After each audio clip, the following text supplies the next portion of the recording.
would like to speak about something that my grandfather, Rabbi Moshe, was very makpid on. Rabbi Moshe would constantly repeat the concept that a man must look at every single thing that happens throughout his life, throughout his year, throughout his day, as a miracle that happened from HaKadosh Baruch Hu. Rabbi Moshe would always teach and influence and make sure that everyone around him found in every single small thing that happened to them throughout the day and search where could it be that this is a miracle by HaKadosh Baruch Hu. You walked by the street, you saw something, you walked in, miracle. You went to buy something, they had what you were looking for, miracle. And every single small, simple thing that we take for granted, Rabbi Moshe would always repeat, find where the miracle happened in that small thing. Why is that? Rabbi Moshe would always say, and he would teach a beautiful limud of how a miracle comes down, how bracha comes down to the world. Rabbi Moshe would always say, when a big miracle, when big shefa wants to come down to the world, when big bracha wants to come down to the world, big blessings, there's a problem. Because when big blessing comes down to the world, yes, you know, your neshama knows that this blessing is about to come upon you, but who also knows that that blessing is coming down to the world? It's the Satan. Now when the Satan sees such a big amount of blessings, such a big bracha coming down to the world, what does the Satan do? The Satan says, I'm going to do everything in my power to stop it from coming down to the world.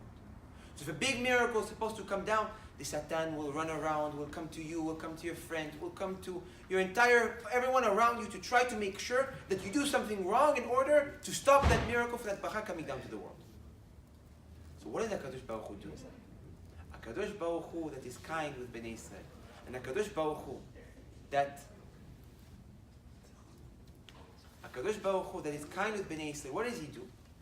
He takes this big miracle, he takes this big bracha that is supposed to come down to the person, and what did he do with it? He dresses it up as a daily thing that happened. He brings down this big bracha in a way that it looks like it's an every single day thing that happens.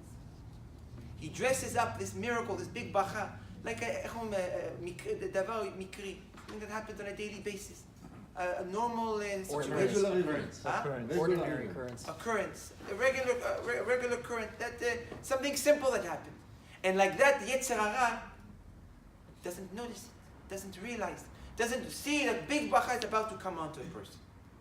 And that is how HaKadosh Baruch Hu is able to sneak blessings into a person's life. By dressing it up, by making it look like it's a normal thing, so the Yetzer Hara doesn't see it, and the person is able to grab onto that bracha. Rabbi Moshe said if a person was able to notice and to realize how many times HaKadosh Baruch Hu helps him throughout the day, how many blessings HaKadosh Baruch Hu gives him throughout the day, not only will he have such simcha, such happiness in his life, but his emunah will become extremely strong. When you see the hand of HaKadosh Baruch Hu on every single small thing you do, your emunah will become something special because you see the hand of HaKadosh Baruch Hu in your life. And that, Rabotai, is something amazing. That we never know where the Yeshua comes from. We never know where the real bracha comes to our lives. We never know where HaKadosh Baruch Hu is going to send us our redemption. Now, but today I was thinking about this concept of the redemption. When you think of redemption, what is the first story, the first situation you think of? Bnei Israel. Bnei Israel, they were in Egypt, and HaKadosh Baruch Hu did a big miracle, brought them out of Egypt, brought them out of slavery. Now, Rabotai, the Gemara says that three things, Bnei Israel, even though they were slaves in Egypt, even though that they suffered, even though they were brought down to the lowest point, there was three things that they never left. Three things that they always kept. What are they? No, three things, not mitzvot. There was three things that kept them always the difference between an Egyptian and them. Yudim. Intermarriage. Levush, Safa, V'Shemot. The way they dressed, that the Jews never changed the way they dressed. They always dressed like Jews. We don't know exactly what was that dress one time.